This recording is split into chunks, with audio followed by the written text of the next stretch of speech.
이제 로마서 12장 계속해서 이제 말씀을 듣고 있습니다. 로마서 후반부 12장부터 16장까지는 구원의 은혜를 받은 백성이 어떻게 구원받은 자답게 살아가야 하는지를 강조한 기독교인의 윤리의 삶에 대한 기록입니다. 그래서 은혜 받은 자답게 살아가는 성도의 삶은 무엇보다도 하나님의 뜻을 이루며 살아가는 삶으로 예배드리는 것이어야 한다. 우리가 지난 시간까지 말씀을 들었습니다. 우리가 하나님께서 기뻐하시는 그런 삶의 예배를 드리기 위해서 그렇게 사모하고 그렇게 마음을 먹으면 하나님께서 선물을 주십니다. 하나님의 뜻대로 살아갈 수 있는 삶의 예배를 드릴 수 있는 귀한 도구로서 선물을 주시는데 그게 뭐냐? 은사입니다. 오늘은 그 은사에 대해서 알아보면서 하나님의 은혜를 구하기를 원합니다. 첫 번째 메시지입니다. 하나님께서는 우리에게 은사를 주시기를 기뻐하시는 분이시다라고 하는 것입니다. 하나님께서는 우리에게 은사를 주십니다. 구원받은 백성이 구원받은 자답게 살아가려고 애쓰면 하나님께서 그 모습을 귀하게 여기세요. 귀하게 여기십니다. 저는 축복합니다. 우리 모든 성도님들이 하나님께로부터 구원받은 그 은혜 감사해서 그래서 반응하며 살아가는 삶으로 예배하면서 살아가려고 하는 그러한 모습이 우리 가운데 있기를 소원합니다. 그것을 사모하시기를 바랍니다. 그러면 하나님께서 그 모습을 귀하게 여기시고 잘 살아낼 수 있도록 선물을 주시는데 그 선물이 바로 은사라고 하는 것입니다. 하나님께서는 각 성도들마다 형편에 맞게끔 가장 알맞은 은사들을 우리에게 주십니다. 야고보서 1장 17절 말씀을 같이 읽겠습니다. 온갖 좋은 은사와 온전한 선물이 다 위로부터 빛들의 아버지께로부터 내려오나니 아멘. 좋은 은사, 우리 삶 가운데 꼭 있어야 할 필요한 온전한 은사가 하나님께로부터 우리에게 내려온다고 하는 것입니다. 교회 공동체는요, 은사를 공급받은 성도들이 함께 한 몸을 이루고 교회된 사명을 잘 감당할 수 있어야 합니다. 하나님께서 은사를 주신 까닭은 성도 개인에게도 교회 공동체에게도 하나님의 뜻을 온전히 이루는 삶을 살아갈 수 있도록 하기 위해서 은사를 주시기 때문입니다. 바울은 교회를 하나의 유기체적인 몸에 비유하고 있습니다. 몸은 하나의 몸이지만 다양한 지체들로 구성되어 있습니다. 마찬가지로 교회 공동체도 다양한 은사를 공급받은 성도들이 한 몸으로서 교회를 이루고 있습니다. 한 몸으로서의 교회 공동체는 각종 은사들을 통해서 하나님의 뜻을 이루고 세상의 빛과 소금의 삶을 살아야 하고 하나님 나라를 이루어가는 하나님의 교회가 되어야 합니다. 그러므로 다양하게 은사들은 성도들에게 주어지고 교회 공동체 가운데도 은사가 주어지지만 은사가 주어진 목적은 한 가지입니다. 그것은 그리스도의 몸, 교회를 세워나가는 것입니다. 로마서 12장 5절 같이 읽겠습니다. 이와 같이 우리 많은 사람이 그리스도 안에서 한 몸이 되어 서로 지체가 되었느니라. 고린도전서 12장 12절로부터 13절. 몸은 하나인데 많은 지체가 있고 몸의 지체가 많으나 한 몸인가 같이 그리스도도 그러하니라. 우리가 유대인이나 헬라인이나 종이나 자유인이나 다 한 성령으로 세례를 받아 한 몸이 되었고 또 한 성령을 마시게 하셨느니라. 아멘.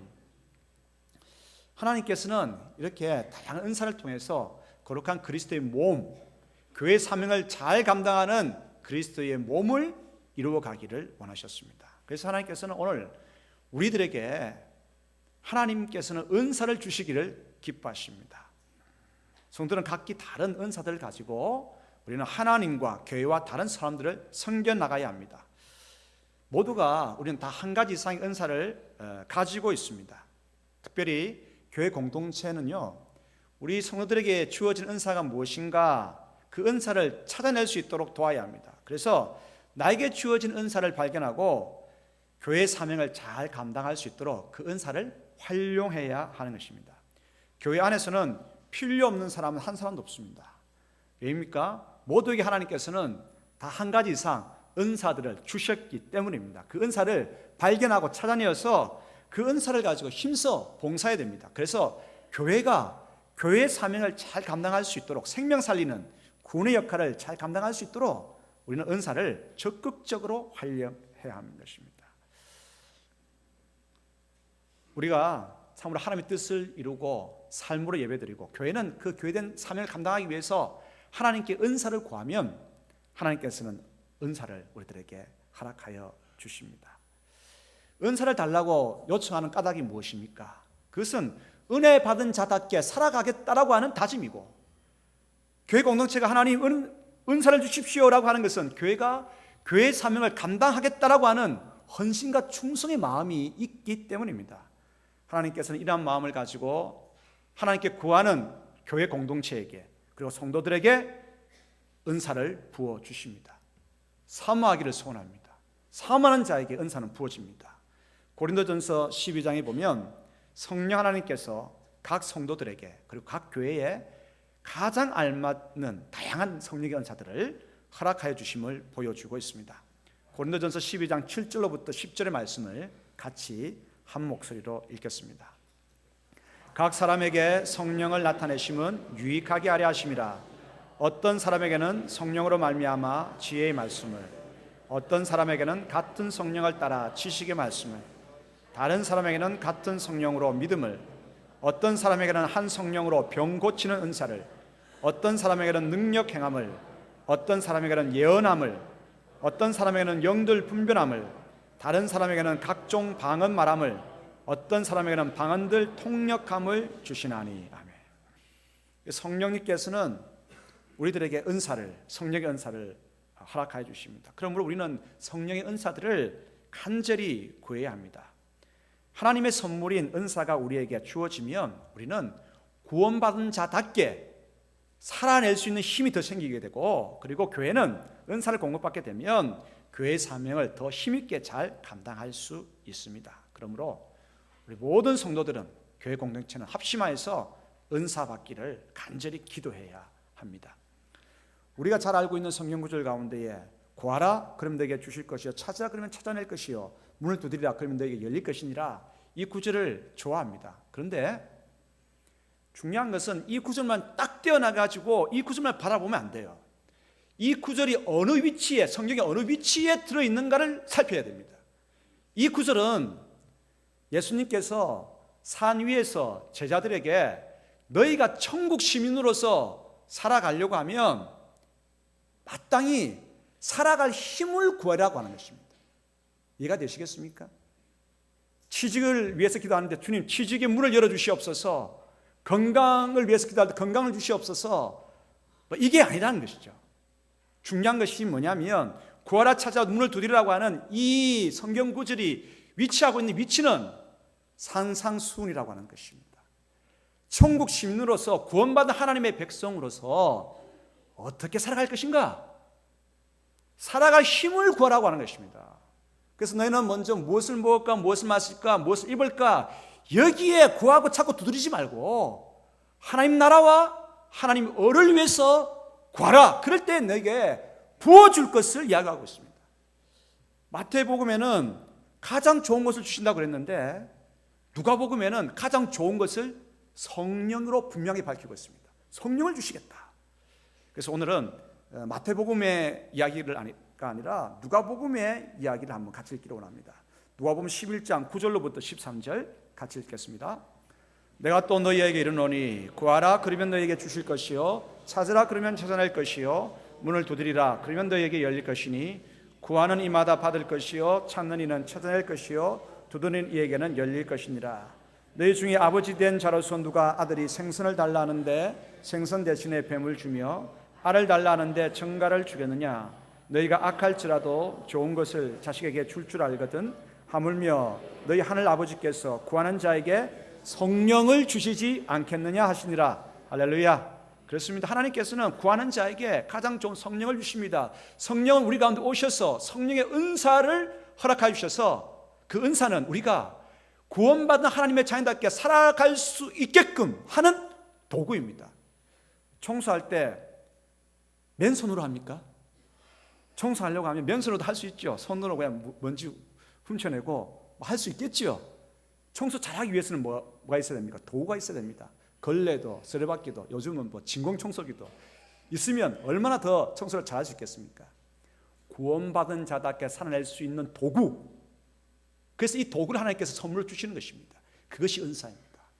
교회가 교회 사명을 감당하려고 주님 은혜를 부어주시옵소서라고 하면 하나님께서 교회가 구원 생명을 전할 수 있는 그 사명을 감당할 수 있도록 선물을 주십니다. 그것이 은사입니다. 특별히 로마서 12장에는 여러 가지 은사 가운데서 7가지 은사를 다루고 있습니다. 자, 그러면 이제 하나님께서는 은사를 우리에게 부어주시기를 기뻐하시는데 이제 7가지 은사에 대해서 살펴보려고 합니다. 사랑하는 성도 여러분, 마음에 사모하십시오. 하나님 나에게도 은사를 주십시오. 하나님 이 교회 가운데 은사를 주십시오.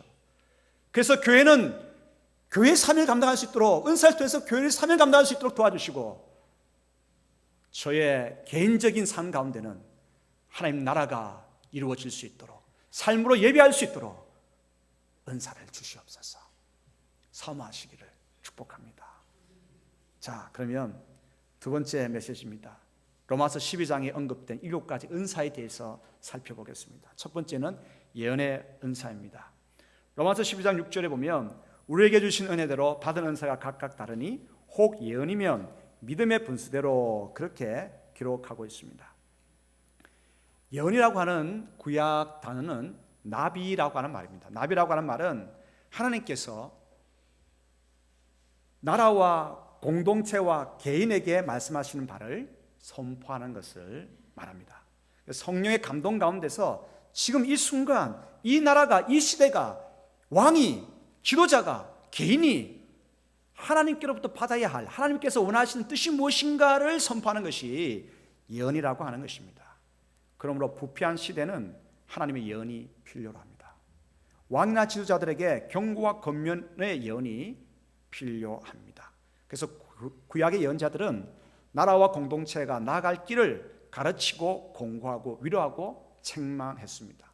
예언자들은 왕에 대해서 죽을 각오를 하고 왕이 망령히 행하면 하나님의 심판이 있을 것이라고 그렇게 예언했습니다. 그래서 이사야 선지자 같은 경우에는 톱으로 썰려 죽는 그런 죽음도 맞이했습니다. 그러나 예언했습니다. 교회 공동체가 나아갈 방향과 목적을 위해서도 예언되어져야 되고 또 우리가 살아가는 동안 두렵고 떨리는 가운데 있을 수 있습니다. 그러한 두렵고 떨리는 마음을 가진 성도들에게도 예언이 필요하고 죄를 범한 인생에게도 예언은 선포되어져야 합니다. 오늘 여기에서 어디로 나아가야 될지 그 방향에 대해서 그 삶에 대해서 하나님은 예언하여 주십니다. 그러므로 교회는 예언의 기능을 가지고 있어야 되고 성도들은 예언의 은사를 가지고 이 시대에 대해서 하나님의 뜻을 밝히고 서로 이웃들, 서로 성도로서 이웃들에게 하나님의 뜻을 전해줌으로 바르게 나아갈 수 있도록 서로 힘이 되어 줘야 하는 것입니다. 우리가 예언이라고 할 때 잘못 생각하면 예언자, 세상이 이야기하는 예언자는 앞니를 알아맞추는 점쟁이와 같죠. 그러나 성경이 말하는 예언자는 그것이 아닙니다. 예언자라고 하는 것은 왕이 바르게 갈 수 있도록 하나님의 뜻을 이야기하는 것입니다. 하나님의 백성들이 바른 삶을 살아갈 수 있도록 하나님의 일반적인 하나님의 계획을 일러주는 것입니다. 그러므로 예언은 오늘 이 시대가 우리 모든 성도가 가지고 있어야 할 그러한 은사입니다. 그런데 이 예언은요, 까딱 잘못하면 자기의 개인적인 생각이 들어올 수가 있어요. 그러므로 오늘 사도 바울은 이렇게 이야기합니다. 예언이면 믿음의 분수대로 예언할 것이다. 그렇게 이야기했습니다. 믿음의 분수라고 하는 것은 이 예언의 내용은 기독교의 진리, 성경의 말씀에 준해서 예언되어져야 한다는 것입니다. 개인적인 생각에서 하나님의 뜻에서 나온 그러한 예언이 아닐 수도 있기 때문입니다. 거짓된 예언도 있을 수 있기 때문입니다. 그래서 한 사람이 예언하게 되면 다른 사람들은 그것을 분별하도록 하라 말씀하고 있습니다.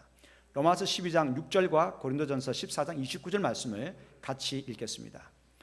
우리에게 주신 은혜대로 받은 은사가 각각 다르니 혹 예언이면 믿음의 분수대로 예언하는 자는 둘이나 셋이나 말하고 다른 이들은 분별할 것이요. 아멘. 교회와 성도들은요, 만약 독재자가 나타나가지고 국민들을 탄압하는 그러한 일을 일삼는다고 한다면 그러한 독재 정부나 부패한 시대를 향해서 회개하지 않으면 심판이 있을 것이라고 예언해야 합니다. 그래도 이 나라에 복이 있는 것은 뭐냐면 우리나라 가운데에 독재 정부가 있을 때에 교회는 예언자의 기능을 감당했습니다. 이 기능을 감당했습니다. 회개하지 않으면 심판이 있을 것이다. 목사님들이, 교우들이, 교회가 핍박을 받고 옥에 갇히는 그러한 어려움에서도 예언자의 기능을 감당해서 오늘 이 땅 가운데 이러한 자유가 있는 것입니다. 또한 바람 피우는 자에게는요, 예언해야 됩니다. 잘못된 행실을 고치지 아니하면 많은 사람 앞에서 부끄러움을 당할 것이다. 예언해야 합니다. 마음의 상처로 인해서 두렵고 떠는 사람들에게는 뭐라고 예언해야 되겠습니까? 하나님은 당신은 결코 떠나지 않을 것입니다.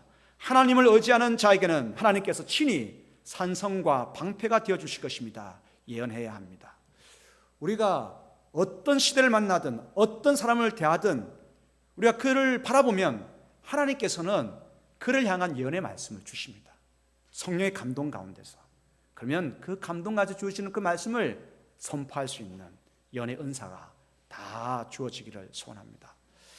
바울이 이제 구원받은 백성이 어떻게 살아갈 것인가 은사에 대해서 이야기하면서 이 예언의 은사를 제일 먼저 앞에 두는 이유가 있습니다. 이 예언의 은사가 어쩌면 가장 중요하기 때문입니다. 오늘 여기에서 우리가 하나님 앞에서 어떻게 살아가야 될 것인지 하나님의 뜻은 무엇인지 공급받는 것이 가장 중요하기 때문입니다.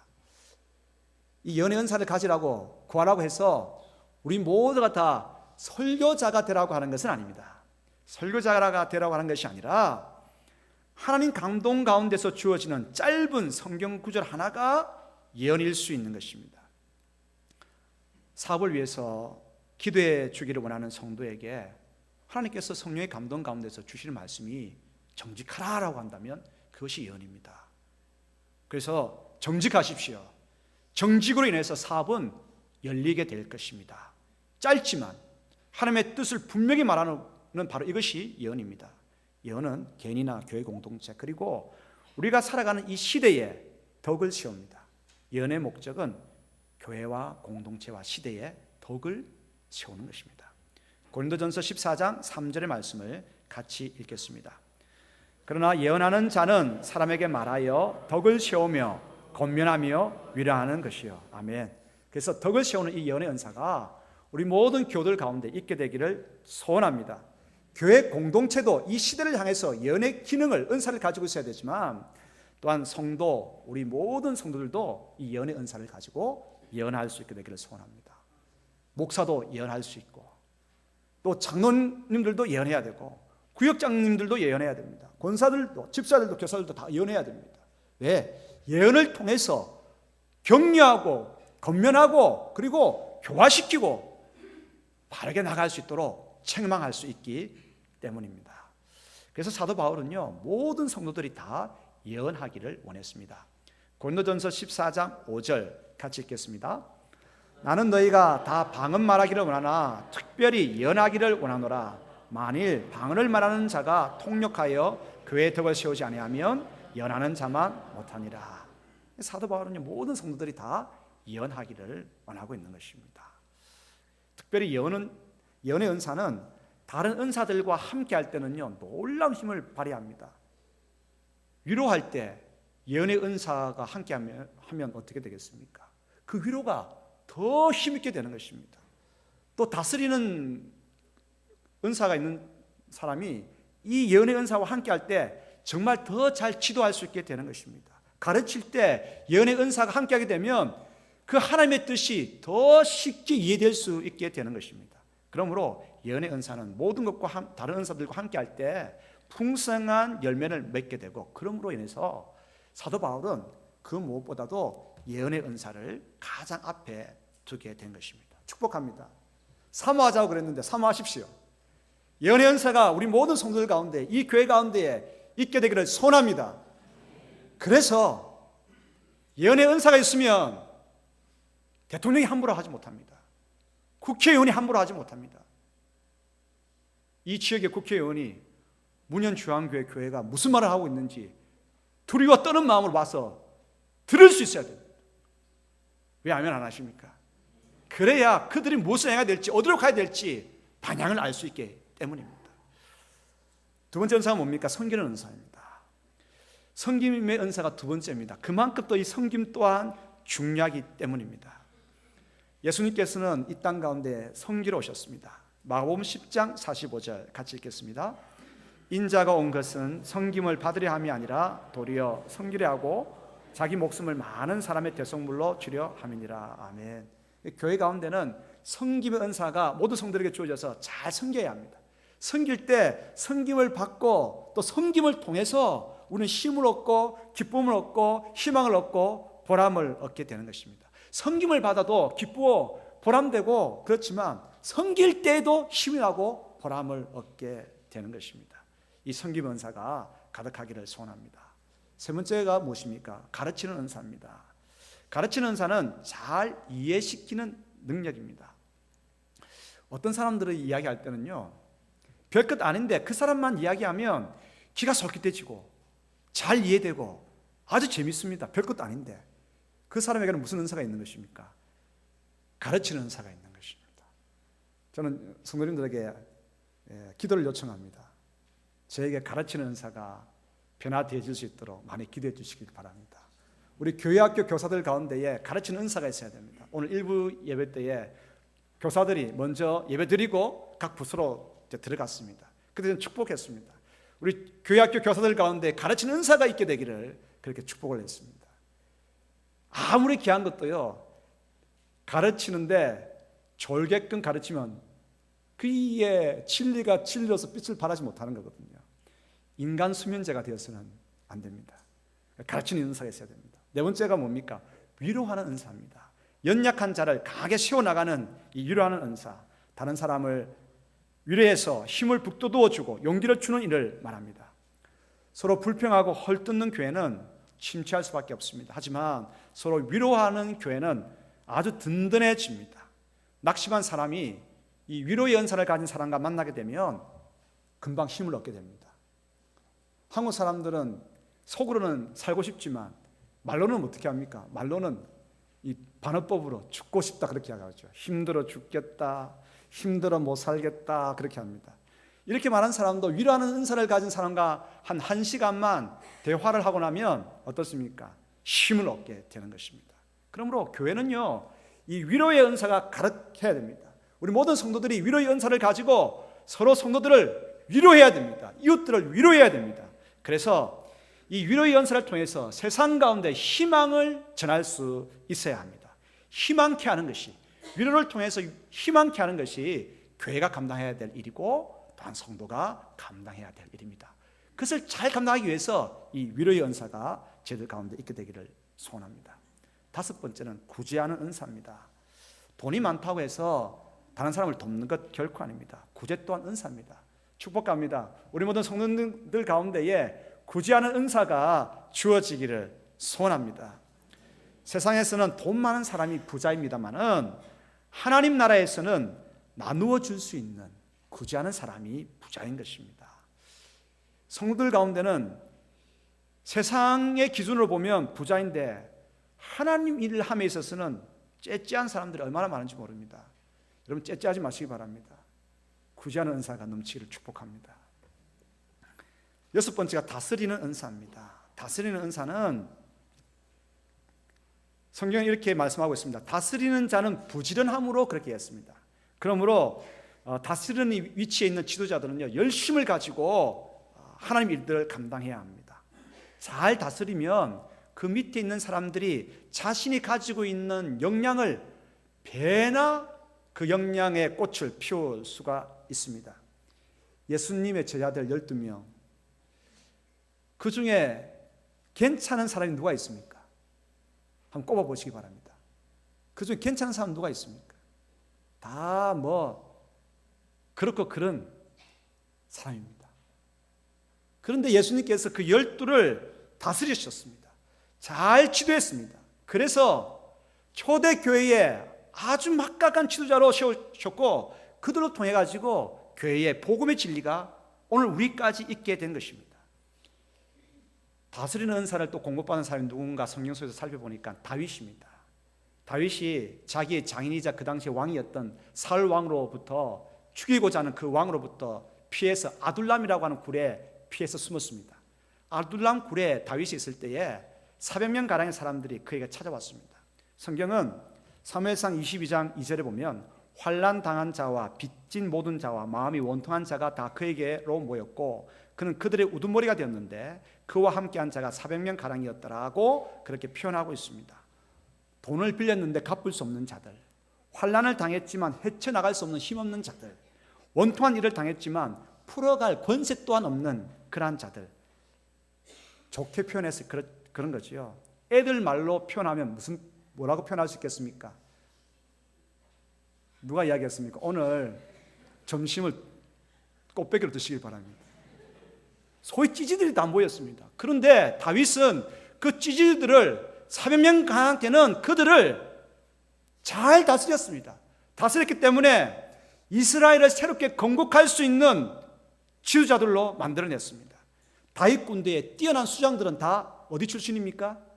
부산 출신입니까? 단감동 출신입니까? 어디 출신인지 아십니까? 다 이스라엘 건국의 다윗 군대의 수장들은 다 아둘람 출신입니다. 아둘람 출신입니다. 잘 다스리는 자. 그래서 저는 설교를 준비하면서 하나님, 저에게도 잘 다스리는 은사가 있었으면 좋겠습니다.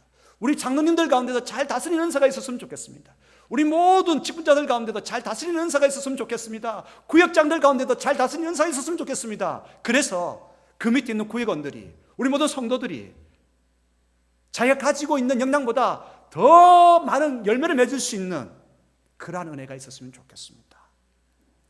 세상에서 많은 복들이 있지만 참 귀한 복은 자기의 숨은 능력을 마음껏 발휘할 수 있게 만드는 지도자를 만나는 것이 복입니다. 복입니다. 이러한 잘 다스리는 은사가 발휘되어지는 교회가 되기를 소원합니다. 7번째가 뭡니까? 긍휼의 은사입니다. 불쌍히 여기는 은사입니다. 생색내서는 안 되고 즐거운 마음으로 긍휼의 은사를 베풀 수 있게 되기를 소원합니다. 7가지 은사가 오늘 우리 가운데 있음으로 말미암아서 구원받은 자답게 살아낼 수 있고 삶으로 예배드리고 교회는 교회의 사명을 잘 감당할 수 있는 그러한 역사가 있기를 소원합니다. 사모하십니까? 은사를 사모하십시오. 구하라, 찾으라, 두드리라. 그리하면 악한 자도 자녀들이 구하면 좋은 것을 주는데 너희 하늘 아버지께서 구하는 자에게 성령을 주시지 않겠느냐? 성령의 은사를 가지고 구원받은 자답게 삶의 예배를 드리고 문현중앙교회가 교회 사명을 감당하는 그런 복된 교회 되기를 소원합니다. 기도하겠습니다. 주님, 하나님의 구원받은 자녀답게 살아가고 싶습니다. 교회가 생명 공동체의 그 사명을 감당하기를 소원합니다. 은혜 내려 주시옵소서. 감당할 수 있는 도구로서 은사를 선물로서 저희들에게 허락하여 주시옵소서. 예수 그리스도 이름으로 기도드리옵나이다. 아멘.